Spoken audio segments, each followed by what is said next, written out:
Hi there, I'm Janae Udani, CTAR's Extension Veterinarian. I'm going to be presenting to you information put together by Dr. Kim Kazuma on the Hawaii Scrapie program. Please note that the information presented here is current as of September 12, 2020, but disease numbers and rules and regulations will inevitably change. For the most current information, please contact Dr. Kazuma at the Hawaii Department of Agriculture. In this short lecture, we'll cover what Scrapie is and why it's important, where are we now in our progress, the why, the who, and where Hawaii fits into all of this, how to collect and submit samples for testing, and tied into this are the topics of traceability and Hawaii's Quarantine Order 109A. So what exactly is Scrapie? Scrapie is a prion disease that affects sheep and goats who are typically infected as lambs or kids through contact with the infected placenta and birth fluids from infected females. The incubation is quite long, typically between 2 and 5 years. The disease is progressive and is always fatal. Unfortunately, there is no treatment or vaccine. Male animals can become infected, but they are not considered important in transmitting the disease. So where are we now? What is the current Scrapie situation? This graph shows the latest data of the number of infected and source flocks in the whole United States by year. As you can see, we have made very good progress in controlling this disease over the last 15 years. This graph shows that the retrospective 6-month rolling average of the percent of black-faced sheep sampled at RSSS collection sites has been 0 since June 2016. Animals can be tested post-mortem for Scrapie. The recommended sample type is the whole head, which gets shipped to the USDA Remington facility in Indiana. The Scrapie program provides shipping boxes and packing material. Please let us know if you need guidance on how to properly ship diagnostic animal samples. There is a submission form that needs to be filled out and sent with the samples. If the animal doesn't have an official Scrapie tag yet, you can apply one at this time, but only if the animal is traceable. Scrapie testing can be done in the live animal as well. Unfortunately, we need to have lymphoid tissue to test, so it can't be done on a blood sample.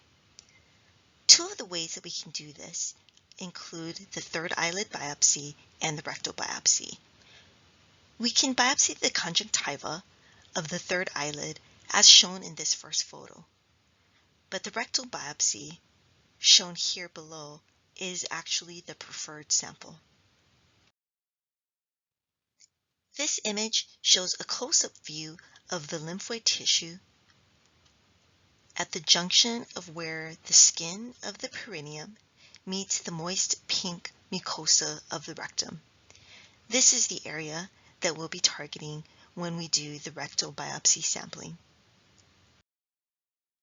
Next, we're going to discuss the identification and traceability requirements of the Scrapie program. In the words of Dr. Kim, basically, if it leaves your farm, tag it. Hawaii's administrative rules are currently being rewritten, so look forward to an updated version of this presentation. And again, be sure to contact HDOA for the most current information. Planned changes are that the only exception to identification of sheep and goats are for animals that are going directly to slaughter with no change of ownership.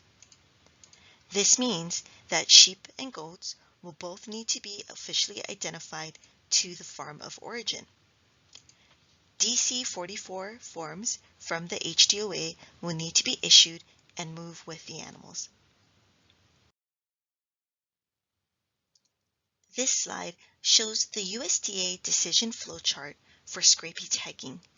Basically, The easiest thing to do is to put an official ID on the animal if it's leaving your farm. You can find updated information about this directly from the USDA APHIS's website.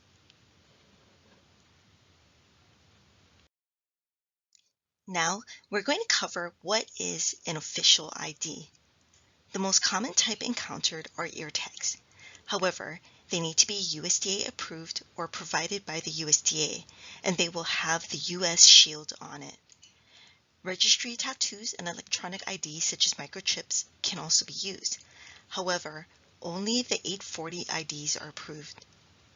The animal can also be tattooed with the flock ID number and the individual animal number. Official back tags are also considered official IDs, but this doesn't apply here in Hawaii.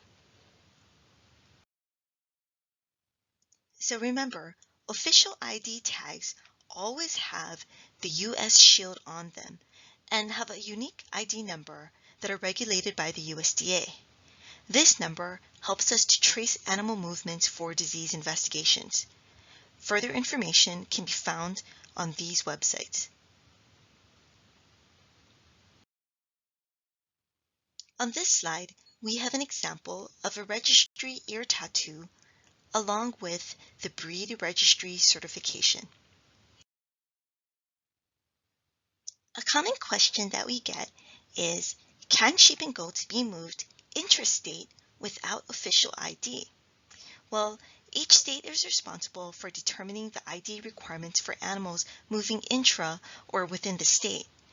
If an animal has changed hands intrastate and it cannot be identified back to its flock of origin, it cannot later be moved interstate except as allowed in CFR 79.6.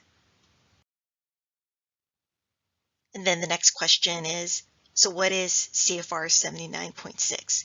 CFR 79.6 is part of the Code of Federal Regulations that allows us to exempt certain classes of animals from intrastate ID if Scrapie has not been identified in the state and no exposed flock exists in the state.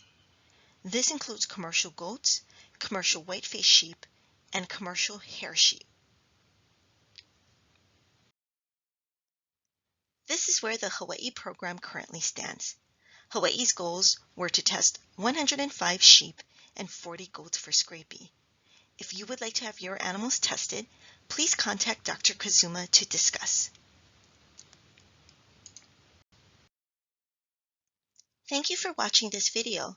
If you have any questions, please feel free to contact me directly or through the field day organizers.